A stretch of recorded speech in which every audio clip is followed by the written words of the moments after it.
You're the first person who's come out smiling. Well, that's probably right. Let me give you this. Yeah, sorry, Dan. Now we've blocked you. Do you want to give a synopsis of how it went? Well, to be perfectly honest, it went fine until Senator Carnes stood up and made an idiot out of himself, and that's just all there is to it. Made everybody mad, and Robert is a good guy. He's a really intelligent guy, and I told him before, when he talks, he just makes a lot of people mad. But to be perfectly honest, the entire plan has changed just a little bit. I think the Senate would be willing to go to a 5-5-5-5 on an income tax reduction. And what I want to try to put forth is just this, is a solid rebate structure for the lowest income bracket, 0 to 20,000. They get a rebate of $150 plus their tax reduction. And the next bracket up gets $100 plus their tax reduction. So that ought to help our most needy, and we can do all this, and I keep going to the same thing. We can do it without further cuts and without hurting people more. We can help our teachers, we can help our miners, we can help our universities. For crying out loud, this is what we ought to do. Are you literally sending up new legislation? There's a new bill? Yes. We're going to send it up in just a little while. I'm glad you mentioned that. But I'll send up exactly that.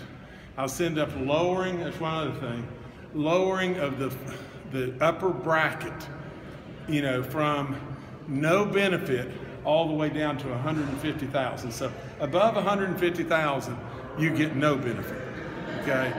Above 150, no benefit. So really, the income tax reform in the beginning, at least, will be absolutely targeted toward the lower and middle income brackets. That's what I'm sending up. Plus, you get the rebate at the two lowest brackets. What happens with the sales tax? What are the other 5-5-5 numbers? You ran off a lot of fives there, so kind of take us through it. Okay, that's a 5% income tax reduction in the first year, an additional 5 in the second, additional 5 in the third, an additional 5 in the fourth. If you trigger, you got to have triggers that ensure that, you know, that we're not going to trigger, we're not going to go down any more in income tax if in fact we don't have growth. And so, and as far as the sales tax has got to go to 6.5. Has to. So I mean, just plain has to. Sorry, will we need broadening of the base, and do you know what those triggers will be? I know that was a big point of contention. You'll need the broadening of the base, and the triggers that I'm really for are the Eric Nelson triggers. It basically is a 5-year plan, you know, where it shows 5 years, and that's what I think is best. Are you worried legislatively that you just don't have the numbers? The Senate Democrats, the House Democrats, and the House Republicans, all three, the majority of all three groups are against any kind of income tax reduction. How can you get this through? Naturally, I'm really concerned, you know, but what I'm telling you is just this, is if we don't do this, then we've got to cut.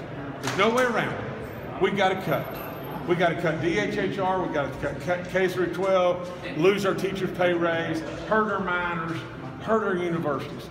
Bottom line, you got to cut if you don't do this. Now, I am the most concerned about that of everything coming or going.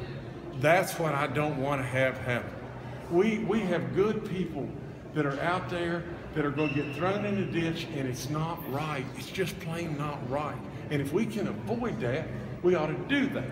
Now, at the end of the day, if I lose this battle and people get hurt, at least the people will know I'm battling for. So who all was invited to the meeting there? How many delegates and how many senators were there? Well, I don't know. There's a whole lot bigger crowd in there than I expected to come in there. You know, I really thought there were going to be 10 or 12 people, and we were going to have the titans of our education and industry around us and everything, and everybody participating and giving feedback. But when I walked in the room, you know, there was 60 people or 75 people in there, and lots of House members and senators as well. There are some who believe it was a violation of state open meetings law, that there may have been a quorum of the Senate there, the press was not allowed in the room. Your response? Well, I don't think that, but I don't know that for sure, and I don't think that. I don't think we had a quorum by any stretch of the imagination, but I do think we probably had 8 or 10 senators in there. Thanks, guys. You hoping for a floor vote on the Senate from the Senate tonight? I mean, they're talking about. I'm going to send it up right now, and I'm hoping for a floor vote on the Senate immediately, and then send it on over. Now the Senate is having to take, they've got to take some deep breaths on the fact that they didn't want to go to 555. They didn't want to really go with that rebate situation that I put forward and everything. And they don't want to go with probably the lowering of that upper bracket, but I think they'll pass it. The House is talking about holding the roads bill until you sign a budget. Are they trying to hold you hostage here? Well, if they are, it's got to be the dumbest thing in America. And that's what I told Tim Armstead right in there.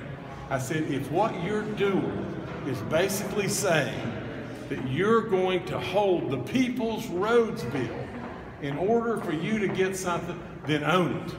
That's all there is to it. Own it. Really, and that's what he should do.